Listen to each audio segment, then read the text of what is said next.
batela nikongo. Yahweh, Yahweh, bénissa nikongo. Yahweh, Yahweh, batela nikongo.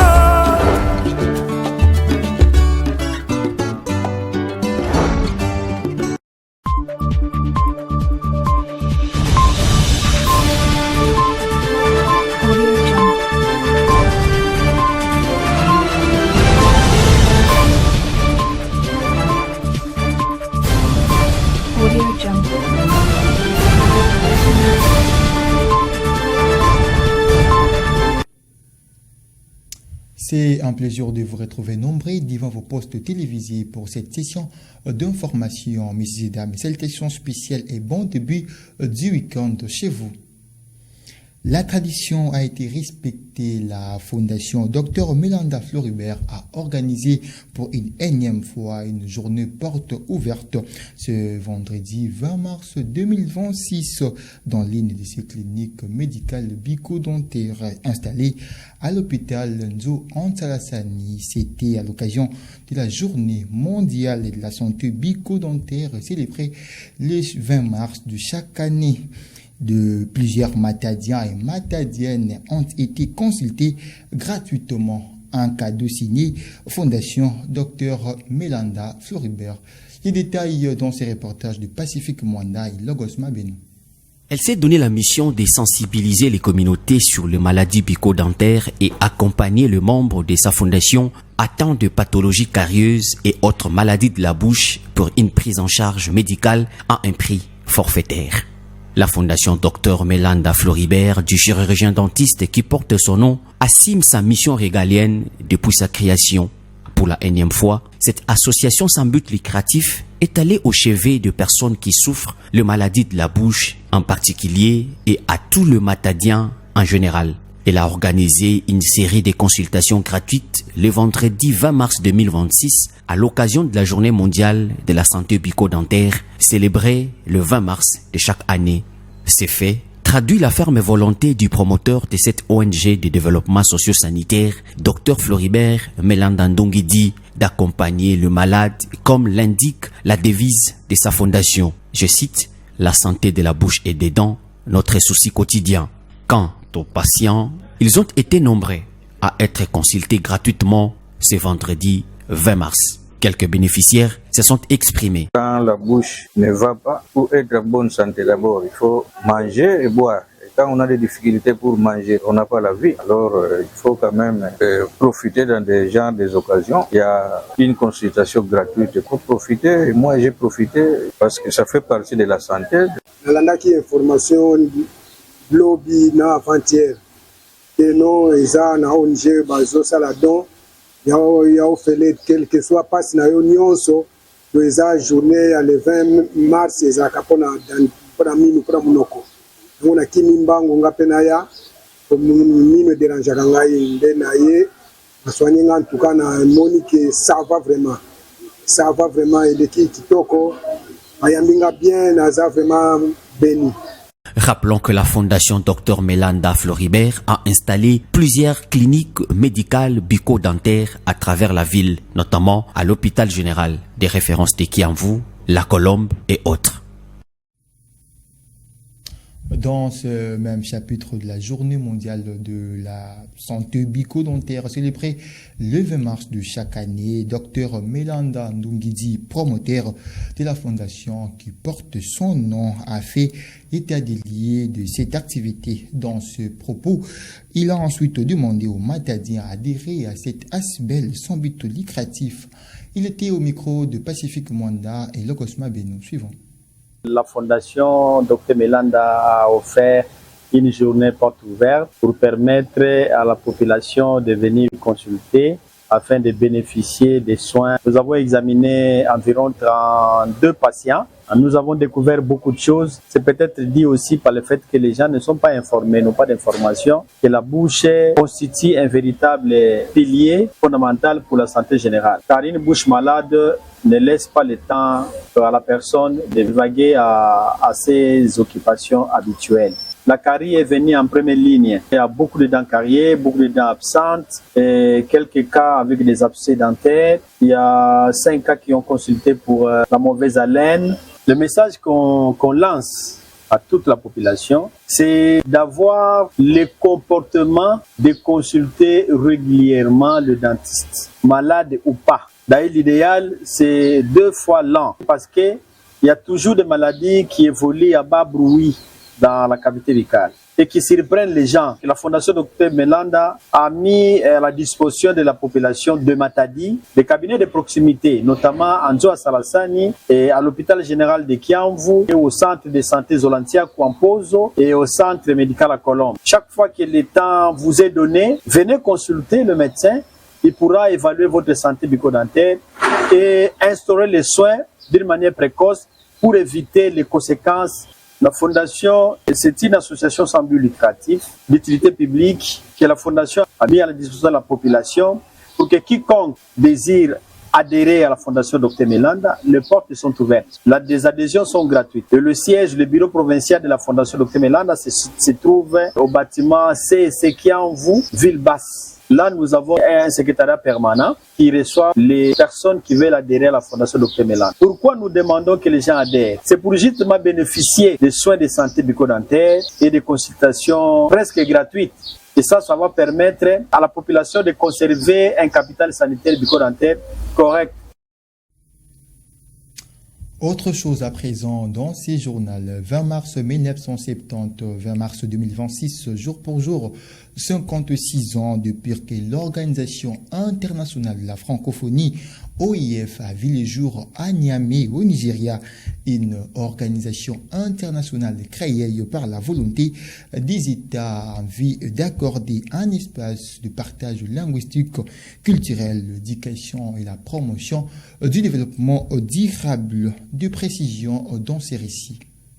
La communauté francophone célèbre le 20 mars de chaque année la Journée mondiale de la francophonie. Plusieurs pays réunis autour de la promotion linguistique, la diversité culturelle, l'éducation et le développement durable. Dans sa brève historique, l'Organisation internationale de la francophonie a vu le jour le 20 mars 1970 à Niamey par la volonté des États réunis lors de la signature de l'accord portant création de l'Agence de la coopération culturelle et technique, ACCT en acronyme, ancêtre de l'OIF.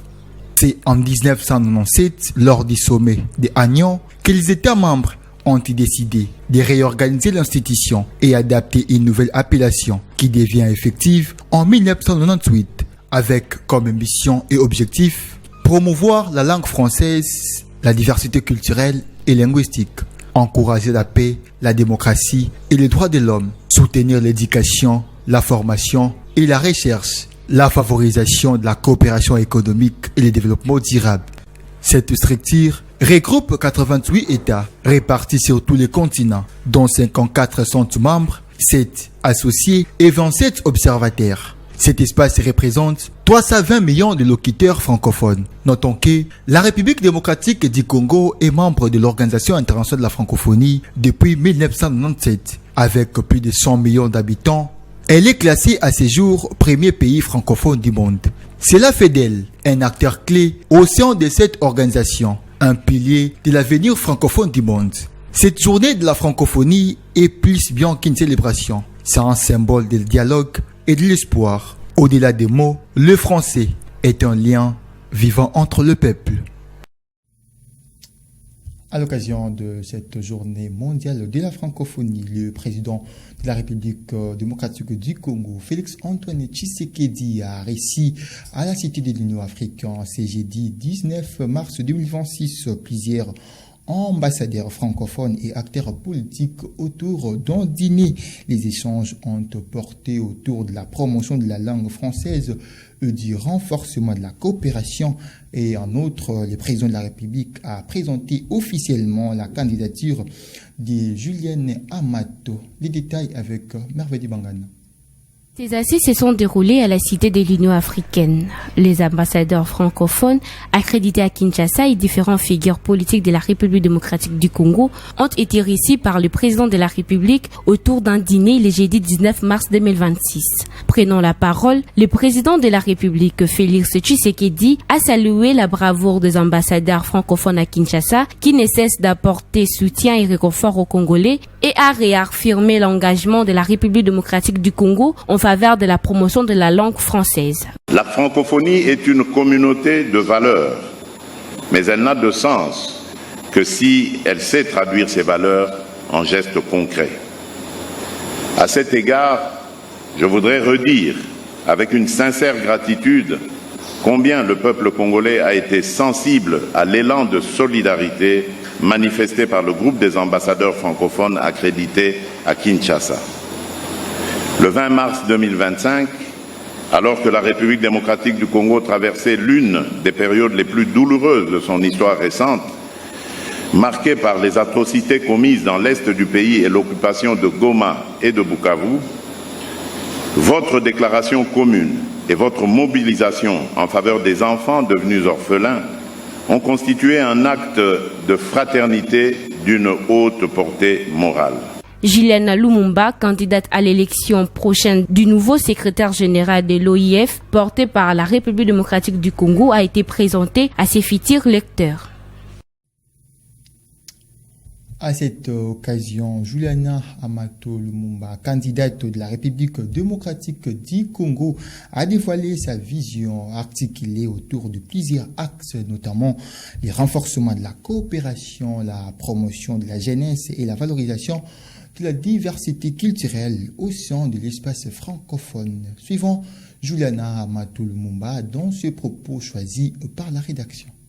En votre nom, Monsieur le Président, avec vous, pour l'honneur et le prestige de notre nation et pour la renaissance audacieuse qu'exige notre temps, je déploie 9 projets neufs pour une francophonie neuve. Non pas 9 intentions, non pas 9 simples déclarations, 9 fondations d'un destin partagé de paix et d'interculturalité entre nations francophones. 9 projets pour une espérance organisée du bien vivre ensemble entre francophones du monde entier. Le défi n'est pas d'adapter la francophonie au monde. Le défi est de donner à la francophonie la capacité de transformer le monde. Et changeons de chapitre dans ces journaux, deux images choquantes faisant état d'un écroulement d'une école primaire dans la province du Maïndombe, territoire de Rouchi au village Maha, ont fait le tour du monde et s'est fait intéresser notre rédaction. Pas de pertes en vie humaine, mais de blessés parmi les enfants ont été enregistrés. Cette école construite en bois et paille s'est écoulée en plein silence du cours. Enseignants, parents et les habitants du village ont été frappés par une vive émotion. Les femmes couraient l'une après l'autre au lieu de drame pour récupérer leurs enfants. En dépit du coup, plusieurs enfants qui se sont retrouvés sous les décombres sont sortis sains et saufs quelques minutes après l'intervention. Et parlons de l'actualité au niveau international au Moyen-Orient. Les conflits qui durent désormais plus de 3 semaines ne montrent aucun signe d'apaisement. Les frappes continuent sur les infrastructures énergétiques. TV5 Monde nous en parle. Une nouvelle raffinerie visée ce jeudi par l'Iran au Koweït. Téhéran a continué ses frappes sur au moins 7 infrastructures énergétiques dans plusieurs pays du Golfe. Une riposte déclenchée après une attaque israélienne sur un important champ gazier iranien. Téhéran a très vite répliqué. Sa plus importante cible, Ras Laffan au Qatar, le premier site mondial de gaz liquéfié. Heureusement, il n'y a pas eu de victimes à Ras Laffan. L'équipe travaille actuellement à évaluer les dégâts. Mais cette attaque a des répercussions majeures sur l'approvisionnement énergétique mondial. Les frappes ont provoqué une forte pression sur le prix du gaz et propulsé de 35% le cours du TTF, la référence européenne, du jamais vu depuis 3 ans après l'invasion de l'Ukraine par la Russie. À la demande du président américain Donald Trump, Tel Aviv dit suspendre ses attaques sur les sites énergétiques, mais continue ses frappes sur plusieurs régions iraniennes. Il y aura un grand changement dans la région après cette guerre. Et elle finira plus tôt que les gens ne le pensent. Vous savez, en temps de guerre, il faut serrer les dents. Tel Aviv cible particulièrement les responsables du régime. Ce vendredi, à Téhéran, une foule participait aux funérailles du ministre du Renseignement, Ismaël Khatib, tué par des frappes israélo-américaines.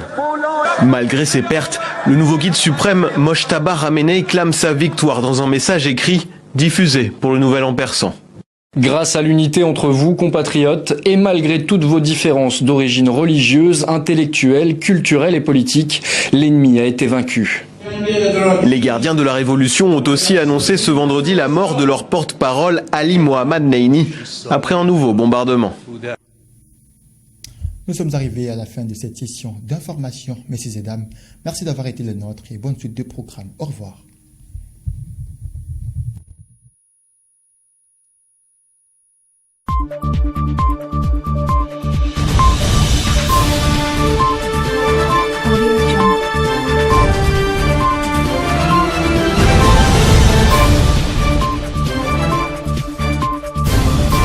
Audio Jungle.